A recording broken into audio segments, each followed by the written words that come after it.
clouds and the rain, the ashes.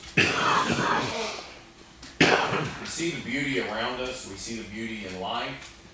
We see the beauty in the actions that we're involved in. The beauty of the trees and a 10-month-old child and the deer that walk by. The closets that we find ourselves in. The purging. We see how we are able to help others.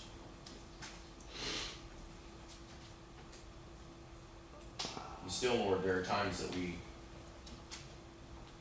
are walking a tightrope.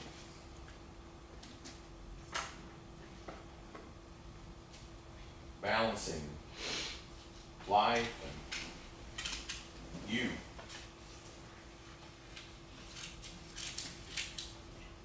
Lord, this day, help us to find life in you.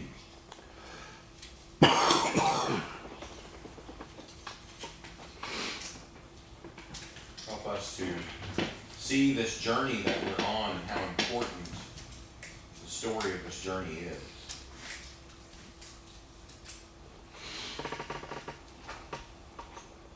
Lord, this day we ask that you would again provide us with the new name that you give to all those who follow you. We'll give you the praise, give you the glory in all things. We ask these things in Jesus' name. Amen. So, I love this picture, and I love this picture because what I see in this picture, and this is just me, but what I see in this picture is I see a beautiful woman who is showing that she can be happy, serious, and sad all in the same face. I don't know if you see that or not. But there's a pleasantness on her face, but there's a seriousness in her face, and there's also a deep sadness in her face. And as I saw this week, I actually got this off a website that is about Ruth, and that's how I found it. Was I was searching for Ruth, and whoever found this picture and took this picture of this lady has kind of tagged this person as Ruth, and because I don't think we have any pictures of Ruth. There may be one out there somewhere, but I haven't seen it. And so I wanted to start out this morning just by kind of sharing and you sharing and letting me know what you know about the book of Ruth. So what do you know about the book of Ruth? Anybody? People use it in weddings all the time. People use it in weddings all the time, yeah, because there's a wedding in the book of Ruth. And so... I always thought it was kind of unusual when I read the part about how she was instructed to go and lay at the feet of Boaz. Right. I'm still not quite sure. I even read it again this morning. I'm still not quite sure what the meaning of that is. But Okay. It also gives lots of values to mother-in-laws, which... Okay, gives a lot of value to mother-in-laws, which is important to you right now, sure, yeah. Yeah. Lots of value to mother-in-laws. And if, you know, you can take it a couple of different ways. It's kind of interesting. Naomi says, Ruth, if you'll do everything I tell you, it'll all work out great. Exactly. Yeah, which is kind of a good mother-in-law thing. If you'll just do everything I tell you, everything will be fine. So, yeah. Anything else? What do you know about Ruth and Naomi and Boaz and Elimelech? Anything? well, before I read it this morning, or No, well, I don't care if you can say you studied up and came prepared. That's good. Yeah. well, I'm just reading what you're going to talk about. I Mhm. mean, I guess I didn't realize, you know, that Naomi had instructed both of her daughter-in-laws to go home to their families. That's right. And or but Yeah. then Ruth said, no, Right. I'm gonna go with you. Yeah. And it just touched me. Please don't ask me to leave. Please don't ask me to leave. Wherever you go, I will go with you. Your people are my people. Your God's my God. Yeah. Please don't ask me to leave. Well, the other thing about it is I think a lot of people who don't know think that's some, like I said, a marriage quote. They don't really even know it's about a daughter-in-law and a mother-in-law. That's right. That's right. They think it's a husband and wife. I mean, that's how they use it, Yeah. clearly. Yeah. So, Yeah. It's really interesting, this whole story of Ruth and Naomi and you know, all of this. Part of the interesting thing for me is that we come through the whole history of Israel in Genesis and Exodus, Leviticus, Numbers, Deuteronomy. We hit into the Kings and Judges, and then there's this story. So, I mean, Judges, Ruth. Judges, Ruth. And the interesting thing about this is Ruth is a fascinating tale. It's a movie. It's a great novel of what is going on here and how life is being lived. And I intentionally used in my prayer this morning this whole idea of this tightrope, but I find myself and I find my friends and people that I talk to and I think you and I are not so dissimilar that we can't be honest about my life as a whole is good. We don't have bad lives. We have pretty good lives and so for the most part we're all doing okay and we go day to day to day and we don't think, you know, every day where's my covering going to come from for my home and am I going to have water and am I going to be able to walk into the kitchen and find some sort of snack. I mean, I know they might not be good snacks, Jeff, but they're snacks and fair point. yeah. So, but sorry, I kind of left you out in the cold there. But anyway, we're all doing pretty well, and yet our lives, our real lives, are kind of sometimes it's amazing how easily we can teeter off and fall into bitterness, fall into this darkness, this bad place, whatever it is, and we can find ourselves there and be there for a period of time, and we it's amazing that you said what you said this morning, and we close ourselves in and close the door and say, no, I'm not, and we literally, with people that I talk to and throughout the week and with kids that I deal with and with adults that I deal with and people that we're all kind of very tentative. I mean, as strong as we are and as good as we have it, we are very subject to hearing it's all going to end quickly. I mean, if you haven't watched the news, you know, the world's coming to an end, folks. I mean, it's all going downhill. It could happen before we even get home.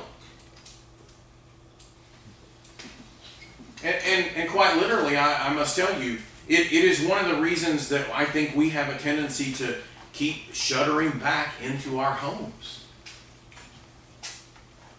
I know I was preparing for the sermon in my head this morning, and so anyway, I get out of the car this morning, and Elizabeth and I pull up, and I get out of the car, and I grab my stuff, and I go around, and the door opens up, and I don't know if you remember what I said, but I said, let's do this so we can get back home. You ever do that? Do you ever head out the door thinking, It's just a few hours till I get back here again. Well, I think all of us are on that journey. All of us have that journey, and we have the story. What is it? Is it because we're so comfortable and we feel so secure and so strong in our home that is our place of beauty, and we just want to get back there? That is our place of safety, and we just want to get back there, and we want to be in a place that even though we may go through some struggles and challenges and difficulties, we just want to get back to that place that we love and we are loved. It's just my kingdom. Well, beloved, I want to share with you this morning that this is the story. This is the real story. And so let me read to you this morning and begin with part of what I want you to understand and what I want us to get about this. As we read this this is coming out of the introduction to Ruth, and so they do a great job with this, and so there's no reason to act like I could change it. As we read the broad, comprehensive biblical story of God at work in the world, most of us are entirely impressed. God speaks creation into being. God lays the foundations of the life of faith through great and definitive fathers and mothers. God saves a people out of a brutal slave existence and then lovingly encourages obedience. God raises up leaders who direct and guide his people through the tangle of difficulties, always involved in living joyfully and responsively before him. Very impressive. So impressive, in fact, that many of us, while remaining impressed, feel left out. Have you ever felt like, I always talk about it, and we have kind of a saying in the swim world, at least at Carl Albert. We have the big girls and the big boys. Okay? And we talk about it in coaches. Actually, the girls had shirts made. They were the big girls. And that was 2 years ago. And it was kind of funny, but it really did kind of impersonate who these people were. So the big girls are the ones that they're all state girls, and they're going to go to state, and they're the big girls. They've been the big girls all year long. They've been the ones leading all year long. We have the big boys. And the truth is, you find that in any sport. You've got guys that are better than others, and that's the way it is. They should be the leaders, and that's the way it is. And we are so impressed. Matthew, Mark, Luke, John, James, Bartholomew, Peter, Paul, Mary. No, yeah, Peter, Paul, and Mary. They're the big ones. And we see some. You didn't get that, did you? Okay, it's fine. What? Yeah, I'm sorry. I have failed as a parent. That's apparently that's the truth. So, Magic Dragon. that's a whole different story for you, Regina.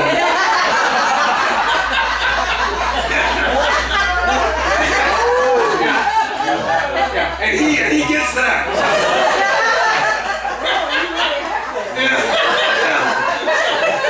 So we're now in a different direction. yeah.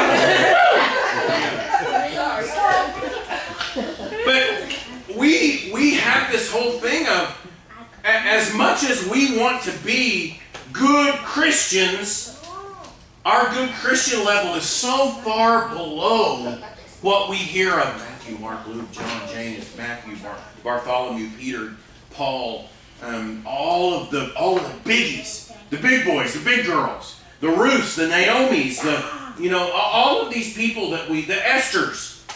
We are just, we just wish we could be. We're so impressed by that, but we kind of feel left out because we're just. And part of the reason we feel that way is because we're walking this tightrope all the time, it seems like. Because we struggle ever being absolutely concrete in our faith. We just believe. Believe.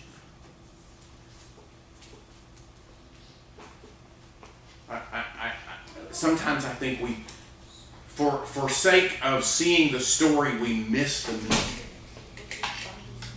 please don't ask me to leave you. Wherever you will go, I will go with you. But you know, that's not, God knows that's not what we're actually saying. So God has the Psalms, where the Psalms are constantly repeating to us, the Lord will never leave you. The Lord will never leave you. The Lord will never leave you. The Lord will never leave you. The Lord will never leave you.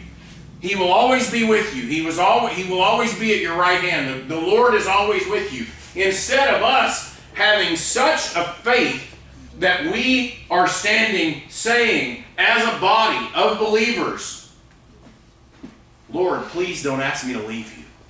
Wherever you go, I will go.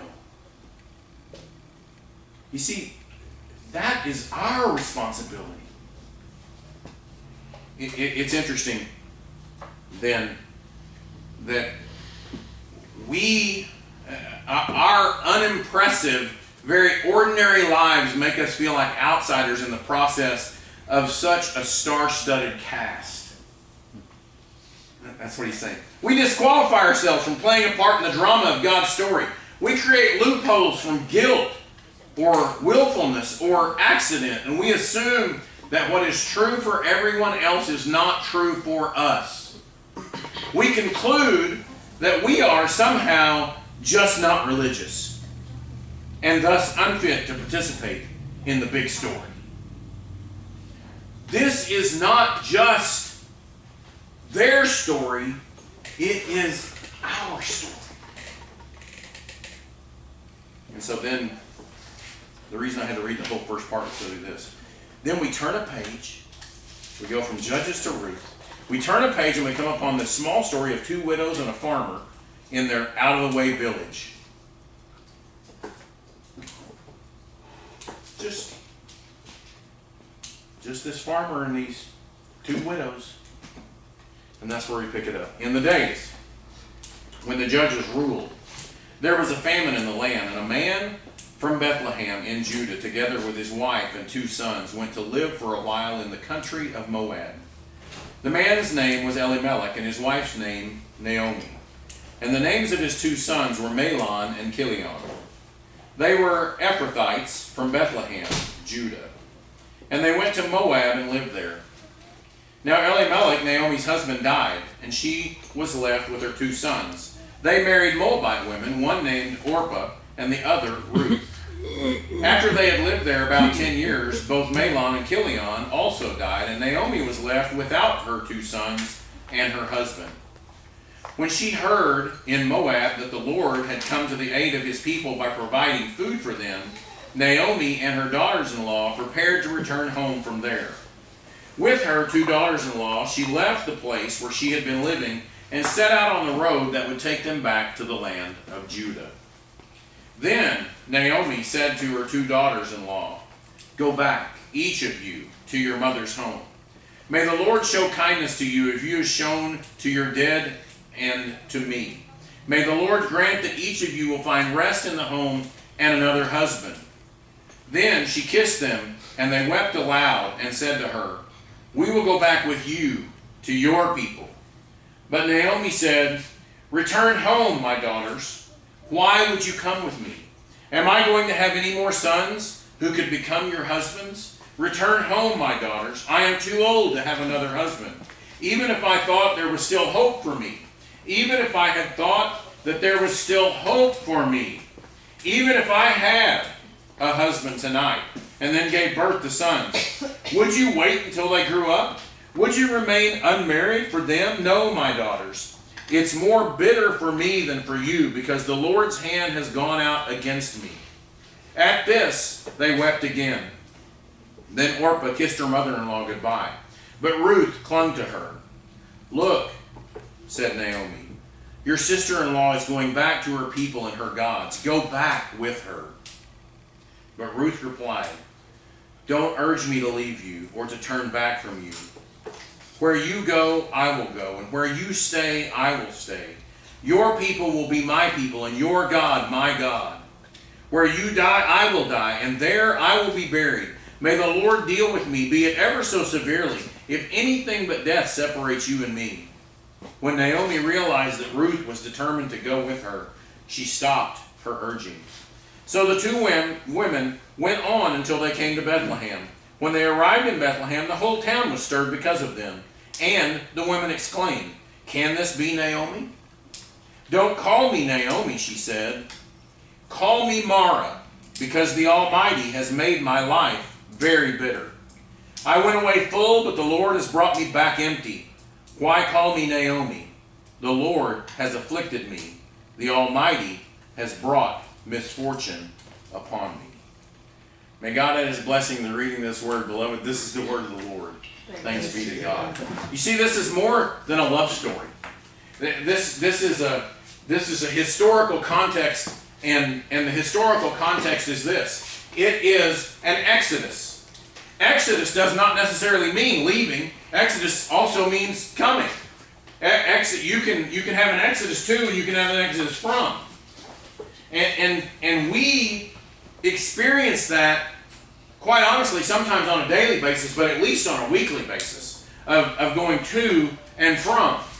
We experience that when we go to and from our homes. We experience that when we leave our place of safety and go out into the world and then go back to our place of safety.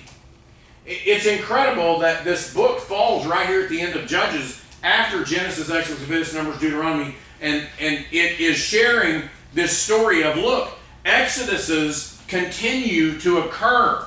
The story of Exodus continues to occur. You and I are involved in a story of Exodus right now. Right now.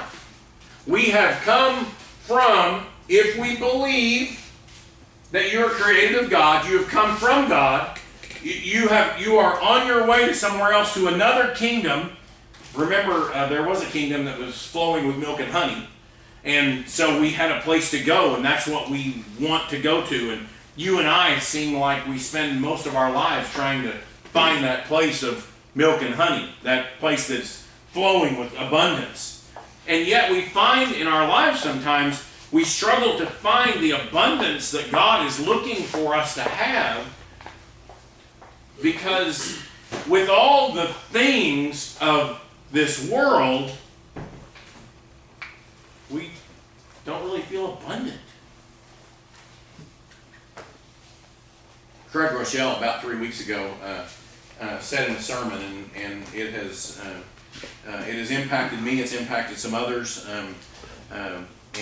so I'm not taking this. I mean, I didn't say this, but one of the things that he talks about was how when we come here, we get so comfortable. And when I say when we come here, when we come to the earth, when we are walking with our feet on the earth, we get so comfortable with the earth that we begin to put roots down into the soil. You all may have shared this at Happy Few. I don't know. He might have been pretty quiet that night, but we put roots down into the soil, and all of a sudden we begin to realize we have way more roots in the soil than we have hands reaching to the heavens.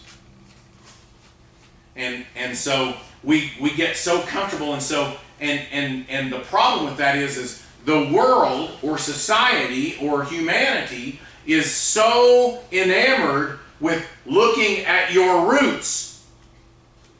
You have a wonderful home, you have a wonderful car, you have nice clothes, you have tickets, and you go places, and you see things, and you do things, and you eat out, and you all of these things that are roots in the soil, and all of a sudden we become so comfortable with the roots in the soil because people are really paying more attention to the roots in the soil than they are your hands to heaven, and all of a sudden we struggle because our testimony is kind of all taken up with our roots in the soil and not our hands to the heavens. So I don't know if he was still there when you all drove by.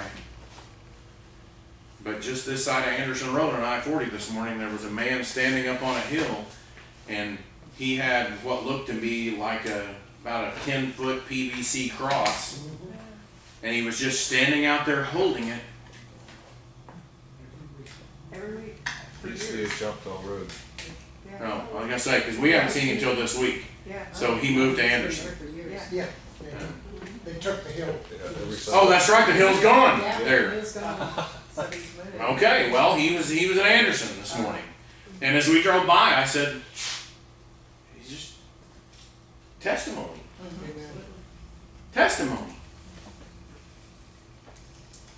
Isn't it interesting? And now it's even more interesting that you say that because now I'm wait a minute, you know that guy. You don't know that guy. You don't know that guy. But you know his testimony. You know his testimony. God is writing this. You said it this morning. You said it this morning in a whole different way. You walked up to Gary and said, Gary, on Channel 4 the other night, they said, and he's carrying on the tradition of Gary Rose with undefeated seasons. You don't know that guy because you never had one. But we think we know. So what's your testimony? It's not what you've got dug in the ground, but it's what you're holding up. You know, if nothing else, he's the cross guy. He's the testimony guy. I don't know him. But I know that he must be diligent at what he does because he's been there a long time. So what are we doing? Well, that's where it comes back to the story then. So, do you know why Naomi and Elimelech end up in Moab? Because they were starving to death in Bethlehem. Why were they starving to death in Bethlehem, you might ask? Well, let me tell you. Because this is what I get to do. The reason they're starving to death in Bethlehem is because the Jews have gone against God. They decided that they would have what? A king. And they would make a man a king instead of God the king. And they began to worship other gods because they went and decided that being a part of everybody was way more important than just being a part of God.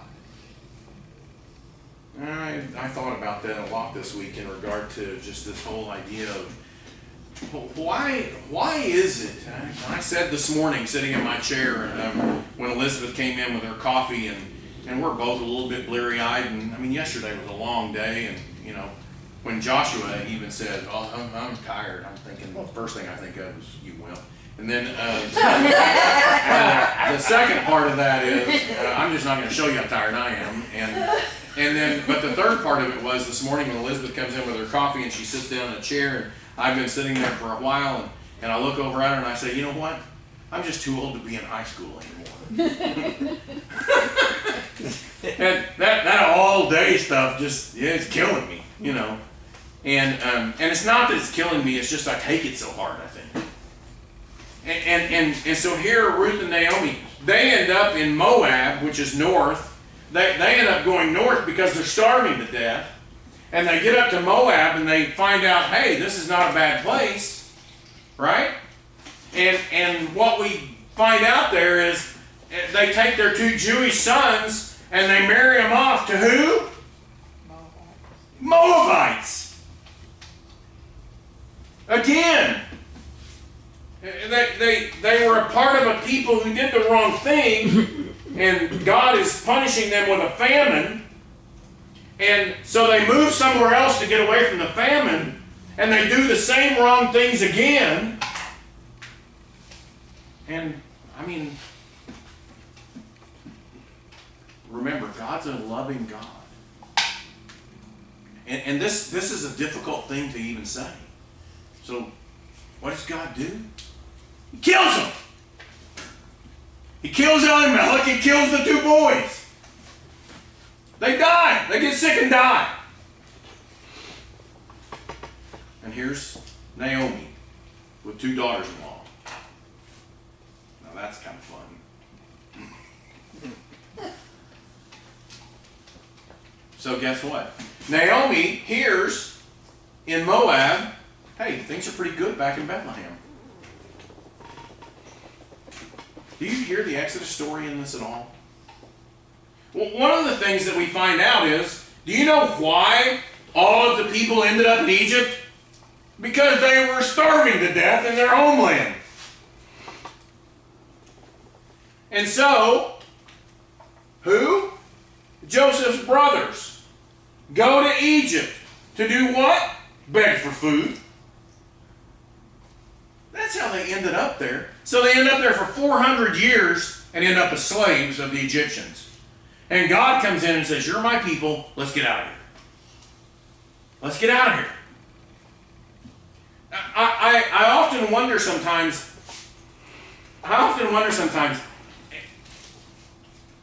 that seems to be the struggle of my life.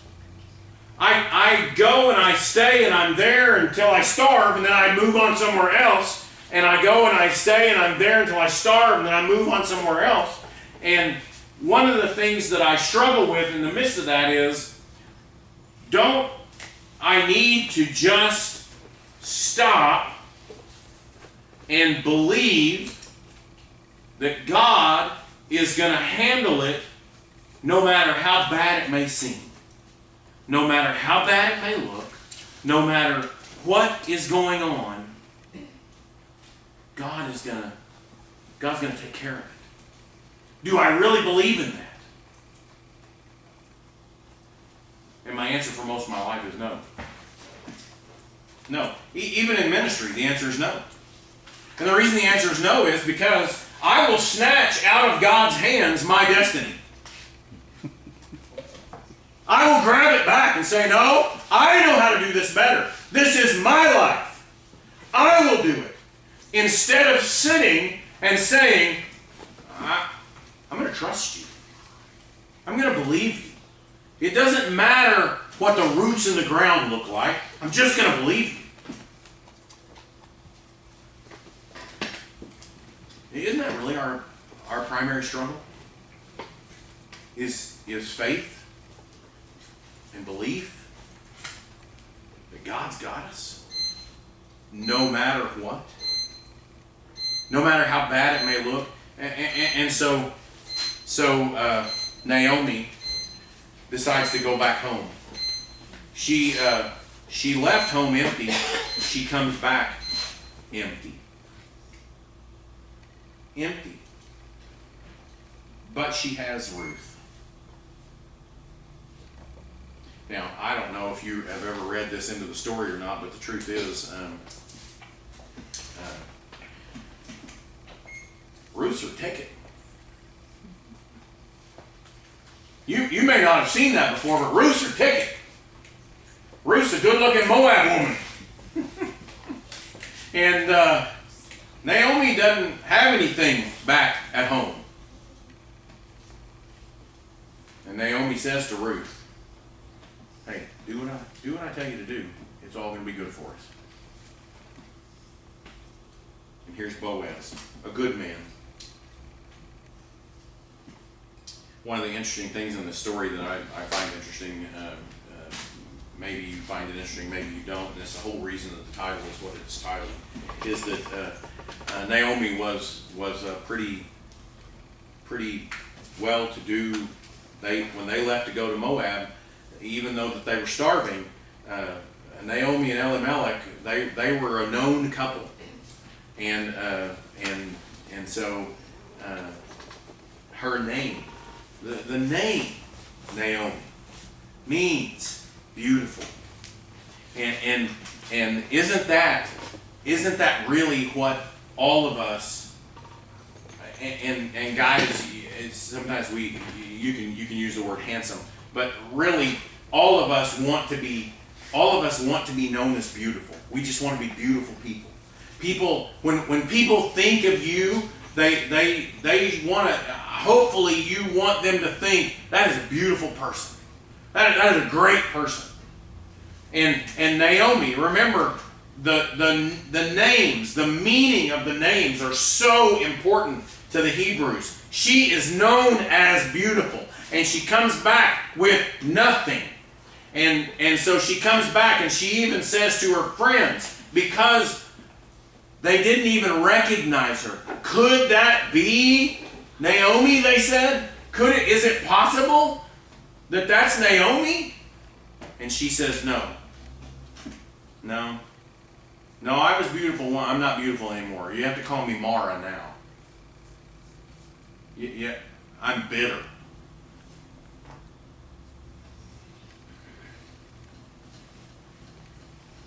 Bitterness takes us down places that it's hard to exit us out of bitterness. So something special has to happen. Something almost unexpected has to happen. Naomi says to Ruth, go down to the threshing floor. We didn't want to read the whole thing. Go down to the threshing floor and lie down at Boaz's feet. Well, Boaz was drunk. You knew that, right? Yeah. I mean, he drunk, and He'd been to a party. and one of the things, you don't ever want to lie down right by the mouth of somebody that's been drunk. You want to lie down by their feet. I mean, that's a much safer place to be. And so Boaz wakes up early in the morning and realizes this woman's been on my feet. No wonder I slept so well. My feet are warm. It's good. This is nice. And so there's this romance that begins. It's kind of an incredible romance. And Boaz sees her as a beautiful Moabite woman and says to everybody else, you leave her alone. Right? You remember that part? Leave her alone. That's a beautiful Moabite woman. But there's a problem, you see. There's a problem. And so the problem is, wait a minute, Naomi's my cousin. And so if Ruth is Naomi's daughter-in-law by marriage, then we've got there's an issue here, and we need to, but we can work that out. Right? We can work that out. Because we're all really kind of one. I don't know how you can read this story without seeing the marriage, without seeing the Exodus, without seeing the return, without seeing God saying, you know what? I'm coming back. Interestingly enough, Naomi comes back with nothing. And there's Boaz. Boaz is rich. He's got everything. He's got everything but a bride. Do you see who we are as Gentiles, coming from a foreign land, coming back into this place of oneness, one God, one people, and Jesus being our Boaz and saying, I want to take care of you. You have to believe in me. I'll take care of it. Well, that's what Boaz does at the city gate. Boaz takes care of it. That's what Jesus does on the cross. He takes care of it. I want to be your groom, your husband. Jesus is the husband. We are the bride. Guys, get over yourself. That's a problem. We are the bride of Christ. The church is the bride of Christ. I will beat up the church as long as I'm alive right now because I have a feeling that we have such a bitter impression of the church. Maybe we just need to come back empty so that God can take us unto himself and be our husband.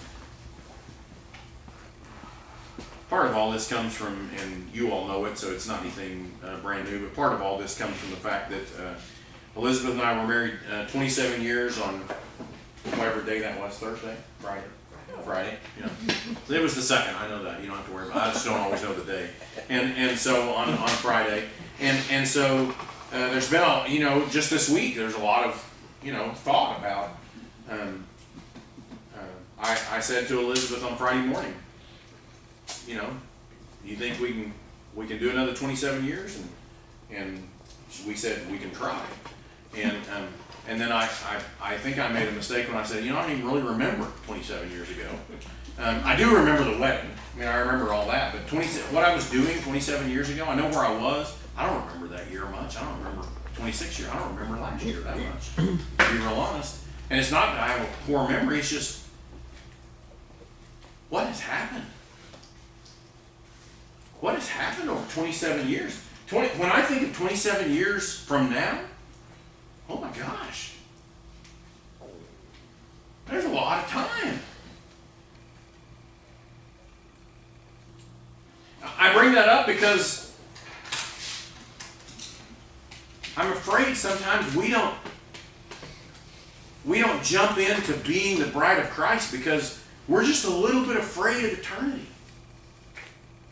Time is so ominous to us today.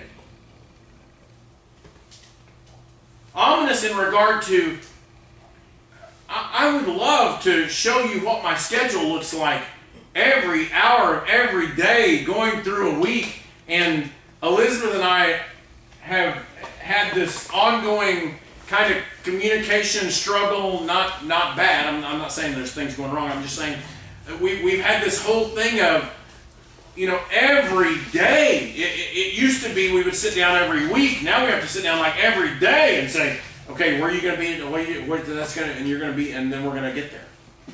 And I'll see you tonight. And so every single day. So when I begin to think of eternity, I have no concept. No concept. And yet, God is calling me to be His bride. Now. Now. Not later. Build your kingdom here. Now. Now. Quit burying your roots in the ground and reach up and say, yes. Yes. We take pictures and we spend a lot of money and we go way, and this is not against you, it's against another couple. We go way overboard with spending all this money on getting married and doing all this stuff that is meaningless. I don't want to hurt your feelings about your wedding whenever you had it or whatever you did, but it is unimportant in regard to the commitment, the dedication, the overwhelming, incredible. When we do premarital counseling and we're sitting there listening to all of the plans, one of the things I always say is get a video, because you're not going to remember any of that stuff. Get a video, because you want to at least be able to look back later and go, oh, we did that. Look, we did that. So you're going to spend $50,000 and everybody's going to go, that was a great deal. And then they're going to go home. They're going to go home. So eternity. When we have a concept of eternity, we are just blown away.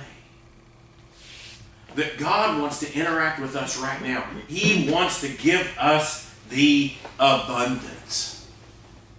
He doesn't want to just have you as a believer. He wants to give you the abundance of His love.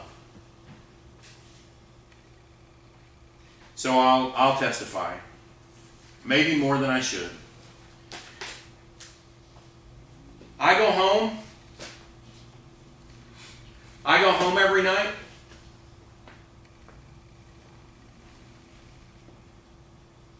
I cherish. I look forward to. I desire so much. Even all the day that I'm away. I go home at night to get that hug, to sit down in a chair beside, to just be with. Because it's a representative of Christ. It's a representative of the sacrifice. It's a representative of what we do. You do it too. It is that place. You see, that is the believing part. That is the faith part of knowing beyond a shadow of a doubt that whatever time I roll in from whatever football game I've been to and whatever it is, I get to go back into that home. Be safe and loved and cared for. Beloved, what we want is we want to do that all day long. So, he invites us to his table. He invites us to his table. One of the most important things about that is, I know when I go home what is there. It's there. It's always there. But guess what? It's there at noon. It's there at 9. It's there at 3. It's there. Is she home? No. She's at work. But the love never stops, never changes. It's there. I can pick up the phone. We have just kind of realized over the last 10 years, I can just call in any time of the day, no matter what is going on, and she's going to answer. And if she doesn't answer, she's going to get right back to me when she sees it. And that is there. It is that representation. Guess what? Jesus is there all the time, every moment. No matter whether you are beautiful or bitter or getting back there. Does she not answer the phone? I mean, you all may do this, and if you do, just shame on you. But does she not answer the phone when we had a fight that morning? No, she still answers the phone. Basically, because she's usually right. And so, but she'll still answer the phone, even if something's gone wrong. If you have ever, I'm just throwing this in, it has nothing to do with sermon. If you have ever not taken the call from your spouse because you were pissed off, you are a bad human being. You should change your ways. But guess what? Jesus is always there. Constantly there. It doesn't matter your circumstance. And so that leads me to the final. He rescues us with joy and commits not just to redeem us, but also to marry us. He doesn't just say, I'm going to make you a good person. No, he says, I want to commit to you forever. And so that's why I say, when I think of 27 years from now, I think, I'm going to really be old. She's going to really be old. But that's okay, we committed. Forever. Doesn't matter.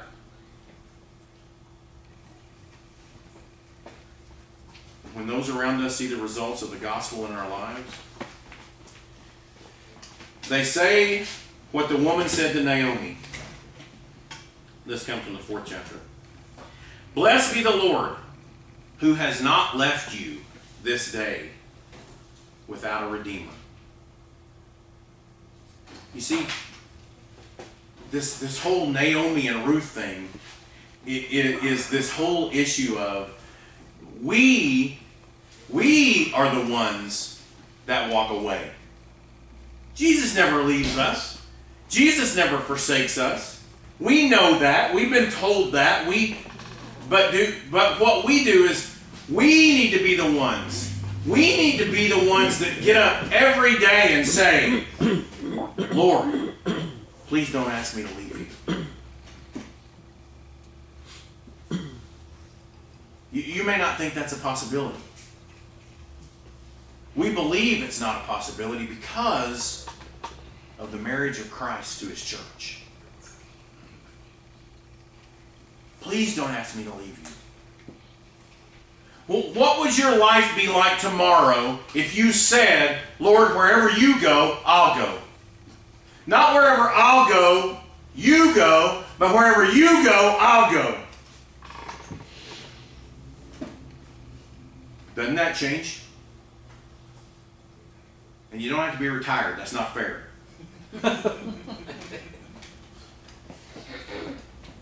Wherever you go, I'll go. Please don't ask me to leave you. Wherever you go, I'll go. Lord, wherever you stay, I'll stay. Lord, whatever you say is important, I'll say is important.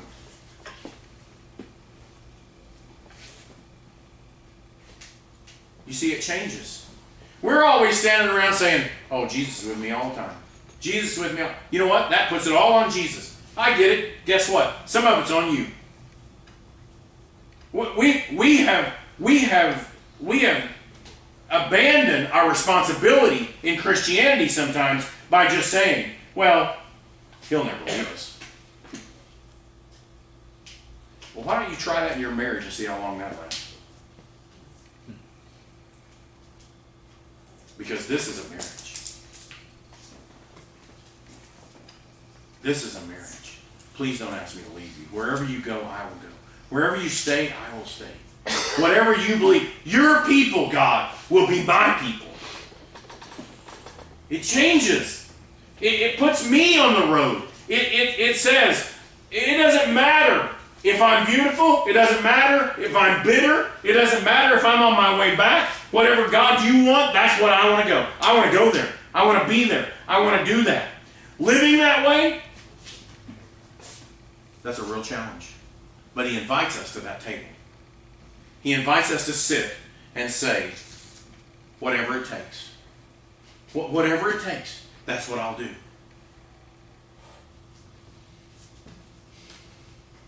I would invite you to begin to maybe not put as many roots in the earth as you're reaching up to the heaven. To embrace that which loves you in your beauty and in your bitterness. What Exodus story are you in? Are you on your way out? Or on your way in? The marriage is real. Let us pray. God, we thank you that you give us life examples of what is right. It doesn't always look beautiful. Sometimes it's very bitter. But Lord, we just ask that although we see others turn back, we ask you, Lord, to continue driving us, taking us where you would have us to go, leading us in places that may be uncomfortable, but are places of abundance. Lord, I ask that this day you would allow us to accept the offer of eternity, not just the present. We ask these things in Jesus' name. Amen.